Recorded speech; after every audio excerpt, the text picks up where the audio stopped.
छह नवमी आंवला नवमी के दिन कर भगवान ने कहा, लक्ष्मी जी क्षमा मत मांगो, एक काम कर दीजिए। क्या? बस एक कार्य चाहिए।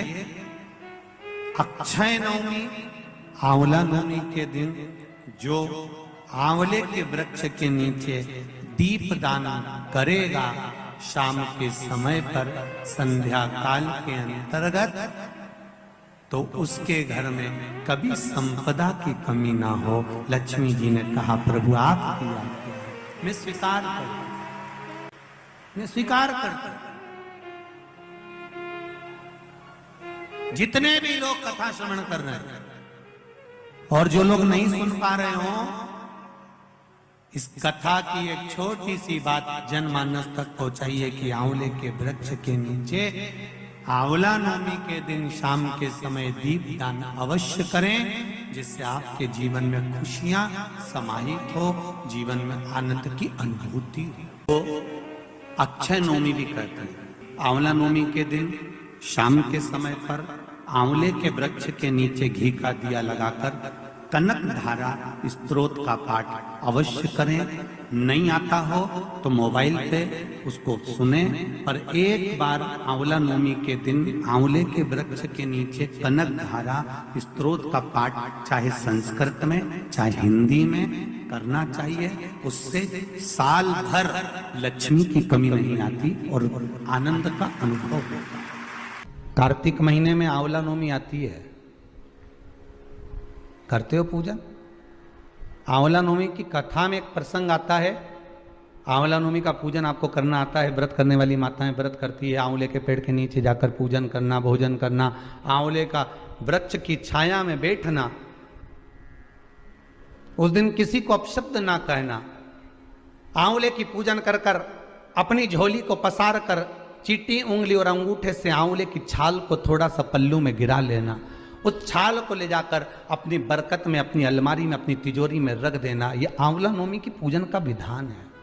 कार्तिक का महीना में जब शुक्ल पक्ष में नवमी तिथि आएगी, तब तू आंवले के वृक्ष के नीचे बैठकर आंवले के वृक्ष में दूध का सींचन कर देना। क्या चढ़ा देना? दूध। जिस व्यक्ति को रोग सताता ही रहता है, सताता ही रहता है, बीमारी आती रहती है, जा ही नहीं रही होती है, तो उसको कुछ नहीं करना चाहिए। आंवले के वृक्ष के नीचे आंवला नवमी के दिन दूध चढ़ा देना चाहिए।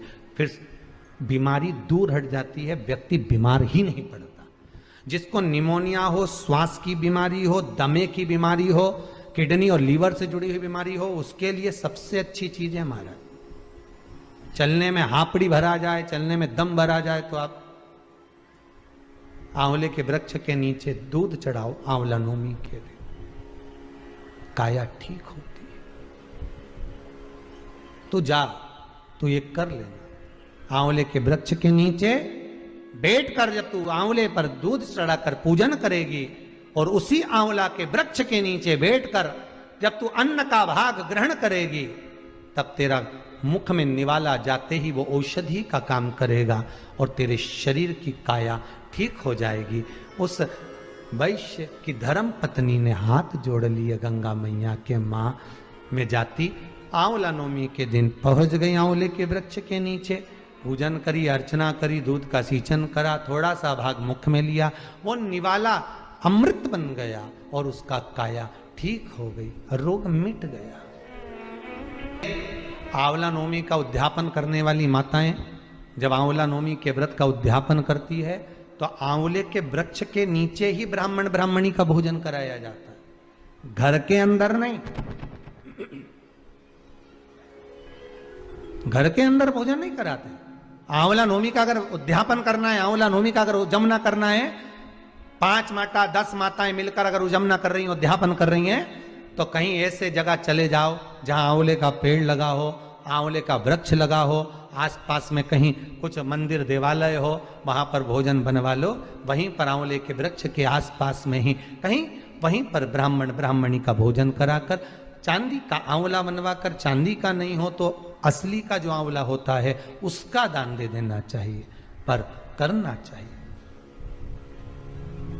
रोग मुक्ति के लिए, कार्य सिद्धि के लिए, लक्ष्मी के लिए आंवला का वृक्ष उत्तम माना गया। कि आंवला नवमी के दिन आंवले के पेड़ के नीचे घी का दिया लगाकर मध्याह्न से पहले, दोपहर के 12 बजे से पहले आंवले के पेड़ के नीचे आंवला नवमी के दिन कार्तिक के महीने में स्कंद पुराण कहती है, जो घी का दिया लगाकर पूजन कर कर अपना पल्लू पसार कर आंवले के वृक्ष की डाली में से उस पे लगी हुई थोड़ी सी छाल को अपनी अंगूठे और चीटी उंगली से अपने पल्लू में गिराकर ले जाकर लाल कपड़े में हल्दी के साथ अपनी तिजोरी में, अलमारी में रख लेता है। उसके घर में कभी बरकत की कमी नहीं होती, उसके घर में कभी संपदा की कमी नहीं होती, उसके घर में धन, वैभव, सत्ता बढ़ती है। ये व्रत कार्तिक महत्तम कहता है। कार्तिक के महीने में सबसे बड़ा अगर व्रत का कोई नियम है तो केवल एक नियम सबसे बड़ा है, सुबह ब्रह्म मुहूर्त स्नान करना और दूसरा दीप लगाना, दिया प्रज्वलित करना, दीपक लगाना। दीप दान से बड़ा कार्तिक के महीने में कोई दान का वर्णन नहीं है जितना दीप दान का वर्णन कार्तिक महीने करिए। और कार्तिक महीने में किया गया दान, ये जो लाभ पाचम से लेकर पूर्णिमा तक अगर आपने एक गाय को रोटी दी है, अन्न का दान, वस्त्र का दान, मुद्रा का दान, स्वर्ण का आदि आदि जितने भी दान आपने करे, आंवले के पेड़ के नीचे तिलक करना, पूजन करना, छठ की पूजन करना, सारी पूजन तो कार्तिक के महीने में आती ढेर। अगर एक अन्न का दाना भी दान कराया, एक ब्राह्मण को भोजन भी कराया है, गौ माता के लिए अगर एक निमित्त मात्र भी दिया है, किसी जगह अगर आपने किसी जलाशय को, कुंड को कहीं पानी भी पिलवाया है, कहीं बनवाया है, तो उसका जो पुण्य है वो आपके खाते में लिखा है, वो छिन्न नहीं हो सकता। महीना है, पुण्य का महीना है, इसमें ऐसा क्या किया जाए कि मैं भगवान को पता, तो कौन सा भगवान जल्दी राजी होगा? तो देवरी लक्ष्मी जी बोली एक मंत्र ऐसा है, उस मंत्र की प्रबलता में भगवान नारायण राजी हो जाते हैं और पापी से पापी जीव को भी अपना बना लेते हैं। लक्ष्मी जी ने मंत्र दिया नारद जी को, ओम नमो भगवते जी। 7 नियम जो कार्तिक के थे, दीप लगाना, संयम रखना, विश्वास रखना, भूमि पर सोना, तलहन पदार्थों का त्याग करना, शरीर पर तेल ना लगाना, सात्विक प्रवृत्ति रखना, ये सारे नियम, दीप दान, तुलसी अर्चना सब करा। और उसमें भी प्रबल जो अर्चना करी, उस सतभामा ने, उस गुणवती ने जो प्रबल अर्चना करी, वो एक करी। क्या करा? उस गुणवती ने महाराज सूखी हुई तुलसा को घिसकर, तुलसी आपको पहले भी बताया, हरी चंदन, एक चंदन ऐसा होता है कि कार्तिक महीने में भगवान को लगाया जाता है, जिससे भगवान जीते जी एक बार मनुष्य से मिलते हैं, गले लगाते, हरी चंदन। और वो चंदन बाजार में नहीं मिले, भले लोग हरी चंदन नाम रख देंगे पर वो चंदन हरी चंदन नहीं कहला। हरी चंदन कैसे बनता है महाराज?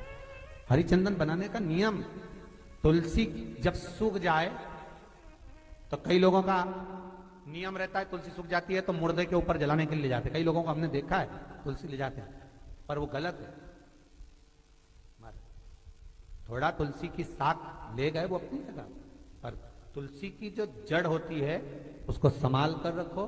कार्तिक के महीने में पानी डालकर, थोड़ी हल्दी डालकर उसको घिसो, जैसे चंदन घिसते हो, उससे लकड़ी के घिसने पर चंदन की उत्पत्ति होगी। वो चंदन, ये पंचविगन के अंतर्गत कार्तिक में भगवान विष्णु के, नारायण के, कृष्ण के, ठाकुर के, लड्डू गोपाल के, श्री भगवान के मस्तक पर लगाइए, चरणों में भी और मस्तक पर भी वो चंदन लगा, वो हरी चंदन।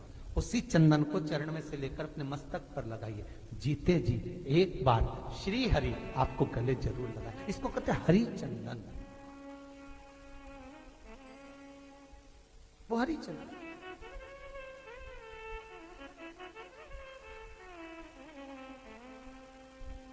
उस हरी चंदन का स्मरण,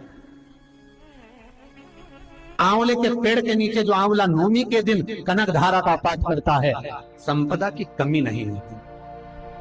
आज भी नियम है, आंवले के पेड़ के नीचे शाम के समय पर आंवले के पेड़ के नीचे जो एक घी का दिया लगाकर कनक धारा का पाठ कर लेता है। पूरा श्लोक नहीं पढ़ सकते, पूरी कनक धारा का पाठ नहीं कर सकते, तो शुरू का एक श्लोक और आखिरी का एक श्लोक पढ़ लीजिए और घी का दिया लगाकर झोली पसार कर प्रणाम कर लीजिए। जिंदगी में कभी लक्ष्मी की कमी नहीं आ सकती। ये केवल अक्षय नवमी के दिन ही होता।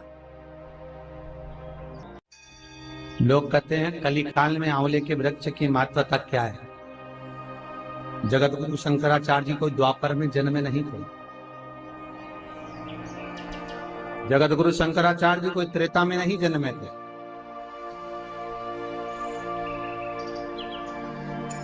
जगत गुरु शंकराचार्य जी यही कलयुग में प्रगटे थे।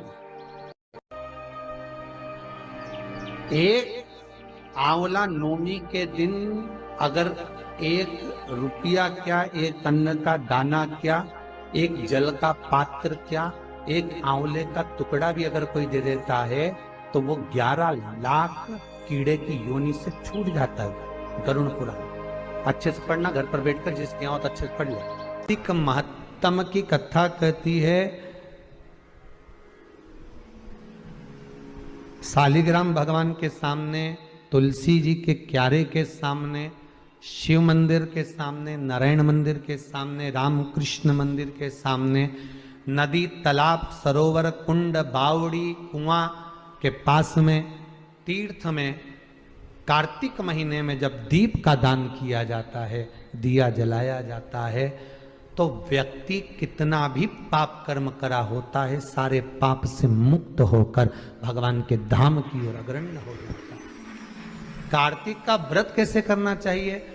तो शास्त्र कहता है चाहे आप फलहार से करो, चाहे आप भोजन से करो, जो आपकी चित्तवृत्ति, आपका शरीर बन जाए उसके अनुसार करना है। पर सबसे प्रबल नियम है आपका दीप का दान, सबसे प्रबल। ऐसा कार्तिक के महत्तम का वर्णन करते हुए कार्तिक का उद्यापन घर के अंदर ही भगवान का सुंदर पूजन व्रत करते हुए यज्ञादि विद्वान ब्राह्मण को बुलाकर कराकर दक्षिणादि वस्त्रादि देकर विदा करें, भोजन कराएं, इस तरह से करें। आगे अक्षय नवमी भी कहते हैं। कब है? जम के बोलो जरा।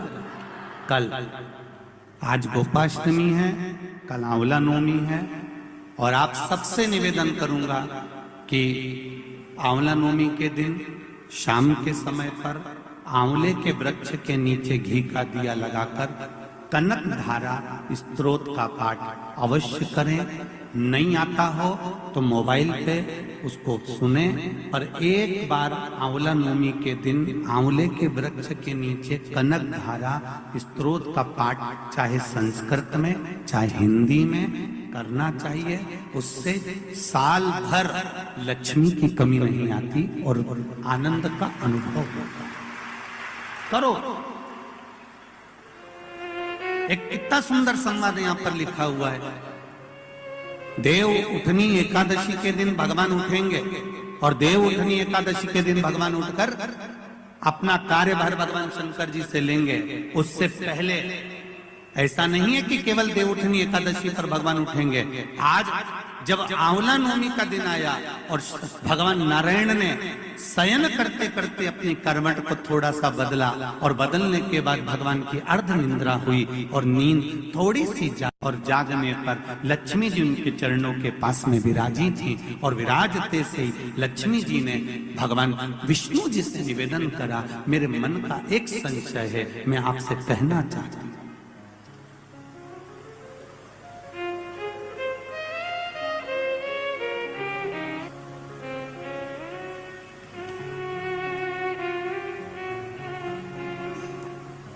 ये हमारे मन का भाव है कि हम भगवान को देव सोनी एकादशी पर सुलाते हैं और देव उठनी पर उठाते हैं। पर हमारी श्रीमद् भागवत कथा कहती है, शिव महापुराण की कथा कहती है, अग्नि पुराण, पद्म पुराण, नर्मदा पुराण हमको वर्णन करती है। एक क्षण की निंद्रा ब्रह्मा जी को आई थी और ब्रह्मा जी की झपकी एक क्षण की लगी थी और हाथ से वेद नीचे गिर गए थे। वेद नीचे गिरे, हयग्रीवा ने धारण कर लिए और चारों तरफ पानी पानी हो गया और पूरी पृथ्वी पानी में, जल में मग्न होने लगी। जरा विचार करिएगा, एक क्षण की निंद्रा ब्रह्मा जी को आई और वेद हाथ से चले गए और पानी पानी हो गया। और हम कहते हैं कि देव सोनी एकादशी पर देवता सोते हैं और देव उठनी पर उठते हैं। अगर 4-6 महीने जम के अगर वो सो गया तो एक भी नहीं दिखेगा भीकण का,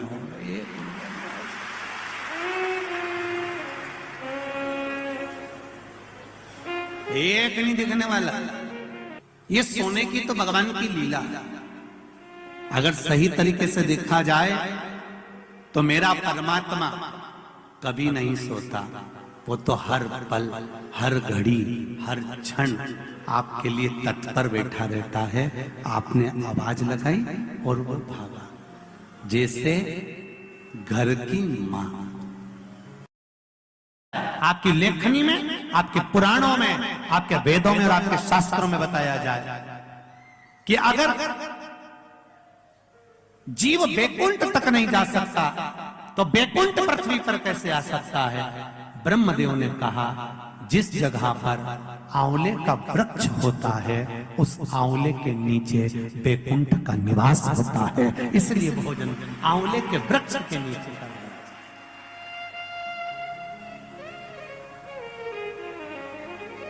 कल आंवला नवमी है। आंवले के वृक्ष की पूजन मेरी माताएं, मेरी दीदियां, मेरी बेटियां जब करें, भाई लोगों से भी निवेदन है, समय निकाल कर, केवल माताओं के लिए आंवले का वृक्ष नहीं है, आपके लिए भी है।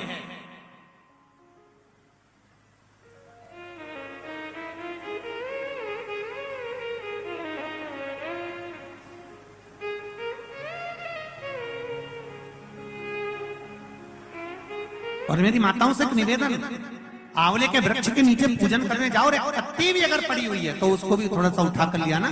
अगर घर का कोई व्यक्ति नहीं गया होगा तो उसको मस्तक पर घर में ही वो पत्ती लग जाएगी तो बैकुंठ का भाव तो उसके पास तक पहुंच जाएगा। उतना भी जब नारायण पृथ्वी पर अर्थात आंवले के वृक्ष पर बैठकर आंवला नवमी से साधना करते हुए नेत्र बंद कर कर देव उठनी एकादशी तक भगवान तब साधना से जब पहली बार उठकर चरण रखते हैं तो मेरे नारायण का पहला चरण भगवान कुबेर भंडारी अर्थात कुबेर स्वयं कुबेर देव भगवान हाथ में ले लो और दूसरा चरण माता लक्ष्मी ले। देखिए भगवान नारायण के एक चरण को हाथ में ले रहे हैं, दूसरे चरण को लक्ष्मी ले रहे हैं।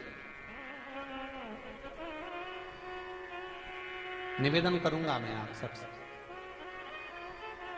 महाराज मान लो कोई व्यापार में अगर तकलीफ हो, कमाई अच्छी नहीं हो रही हो, व्यापार नहीं चल रहा हो, तो निवेदन करूंगा कि किसी के चक्कर में मत पड़ना, कहीं जाकर पूछना मत ही। केवल देव उठनी एकादशी के दिन जो अभी आने वाली है, कार्तिक के महीने में देव उठनी एकादशी, इस दिन एक सिक्का, जब रात्रि को आप तुलसी जी की पूजन करें, ठाकुर जी की पूजन करें, एक सिक्का उसको नीचे रखकर उसको भगवान को विराजमान कर कर, तुलसी माता या शालिग्राम जी को विराजमान कर कर फिर पूजन करना। सुबह ब्रह्म मुहूर्त में 4 बजे जब आप देवता को उठाएं, वहां पर जब लीपन करें और उठाने जाएं उस गन्ने की झोपड़ी के अंदर, तो वो सिक्के को अपने पल्लू में डालकर हल्दी की कटोरी में भरकर दुकान में, व्यापार में, व्यवसाय में रख दें।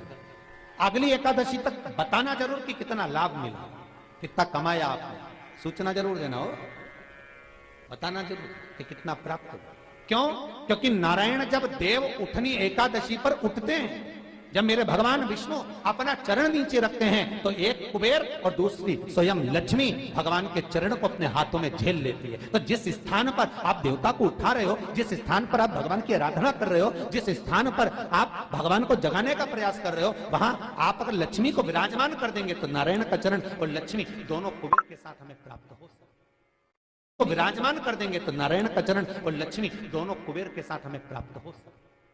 समी पत्र का प्रयोग दूसरी जगह कहां किया जाता है? जैसे घर में कोई बहुत चिड़चिड़ा व्यक्ति है, बेटा चिड़चिड़ा है, बहू चिड़चिड़ी, या सास चिड़चिड़ी है, या कोई बच्चे चिड़चिड़े हैं, बहुत चिड़चिड़ापन, बहुत क्रोध है, वो आदर ही नहीं कर रहा। मान लो बेटा आदर नहीं कर रहा, मान लो कोई बहू आदर नहीं कर रही है, मान लो कोई सास आदर नहीं कर रही है, कोई ससुर आदर नहीं कर रहा, सम्मानजनक शब्द ही नहीं निकलते, बहुत कोई आदर ही नहीं करता। और आदर ना करने के कारण हमारी चित्तवृत्ति अगर भाव मन को छुपताता है, अर्थात हमारा दिल जब दुखता है, मन दुखता है, तो उसके लिए कहा गया शमी पत्र के 71 पत्ते, 71, कितने? 71।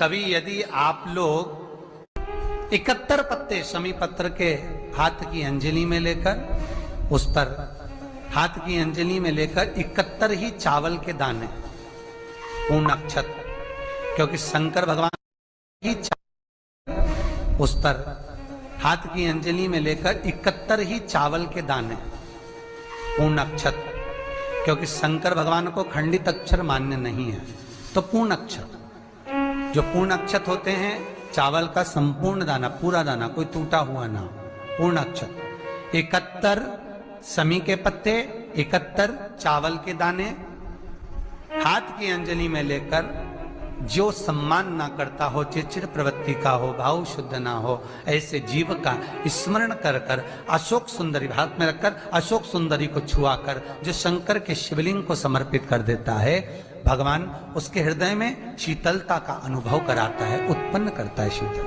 प्रेम उत्पन्न करता है, उस घर का क्लेश अशांति दूर होती है। शमी पत्र का इतना महत्व। और शमी पत्र का लक्ष्मी के प्रभाव में भी महत्व। महाराज, आपके नगर में, आपके क्षेत्र में यदि कहीं कुबेरेश्वर महादेव हो, कुबेरेश्वर महादेव भगवान शंकर की आराधना एक बार कुबेर जी महाराज ने करी, जैसे भगवान विष्णु ने करी थी, तो हरीश्वर महादेव हुए। भगवान विष्णु जब करे